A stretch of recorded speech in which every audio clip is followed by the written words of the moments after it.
What's good, YouTube? It's your boy Stormy here, and I am back with another video. And as you guys can see by the title, today we're going to be talking about why Boruto's Jougan changes everything in the story. But before we get into that, make sure you guys like, comment, subscribe, and follow my Twitter link in the description.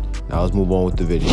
Everyone in the Boruto community has been wondering, when is Boruto's Jougan going to appear in the story, since the last time we've seen it was back in the anime during the Urashiki arc, where Shinki and Boruto teamed up to fight Urashiki, and basically the Jougan manifest. When even though in the manga it's literally never been shown, people speculate that it was shown back in chapter 1 or even chapter 56 when Ishiki was talking to Code and basically told Code to become an Otsutsuki god. But other than those 2 pages, the Jougan has never been in the manga. It's been like 3 years since we've seen the Jougan in the anime, and I think right now in the story that's going on in the manga, this is the perfect chance for the Jougan to awaken. And the Jougan awakening right now will foil all of Amado's plan, because Amado actually doesn't know that Boruto has the Jougan. But I think that the Jougan actually has the same abilities as Ada's Senrigan. Not the ability to make someone fall in love with him, but the ability to see things past in other dimensions or even see the past. Because as you guys may know, the Boruto series is basically one big flashback, but he's using his Jougan to actually show us what exactly happened that led up to that fight. If you guys remember, back in the academy when he was fighting Nue, the Jougan actually allowed Boruto to see Shikadai even though he was in a whole nother dimension. And that's just like Ada's ability with the Senrigan. Even though she was locked away, she was still able to see the entire Ishiki fight, even though she was in a whole nother dimension. So Boruto's Jougan having that ability wouldn't be out of the picture necessarily. He was even able to see Urashiki come out of his other portals in other dimensions. Now granted, you could say that he was actually tracking Urashiki's chakra, just like Sasuke used to be able to do with his Rinnegan. The Jougan also has abilities from the Sharingan as well, because in the Momoshiki fight, you can actually see Boruto predicting what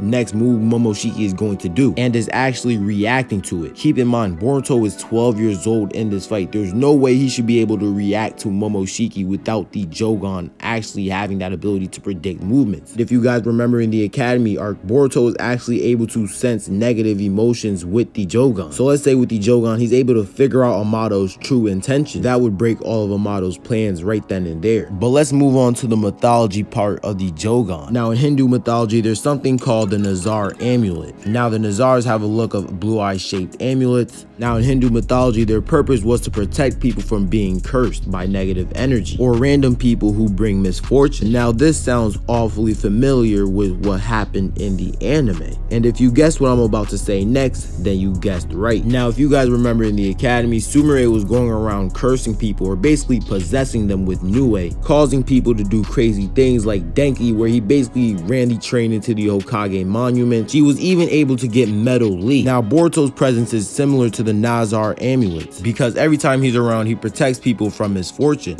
In other words, whenever he's around, he basically keeps everyone safe. Now in the Ishiki fight, even though Boruto barely did anything, his presence basically kept everyone safe. Even Amado says he's the key to win this battle. So Boruto's Jougan might actually have a connection to the Nazar amulets. But let's also get into the meaning of the Jougan. The Jougan actually means pure eye, but it could also mean exorcism. What if the Jougan gives Boruto the ability to take Momoshiki out of his body using an exorcism type ability? And this would free Boruto of all of his problems with Momoshiki. It's way better than just killing Boruto and getting rid of Momoshiki that way, or even planting a karma on somebody else. But that's it, we reached the end of this video. Make sure you guys like, comment, subscribe, follow my Twitter link in the description. Also, tell me how you guys think Boruto will awaken the Jougan in the manga down in the comments down below. And I'm out. Peace.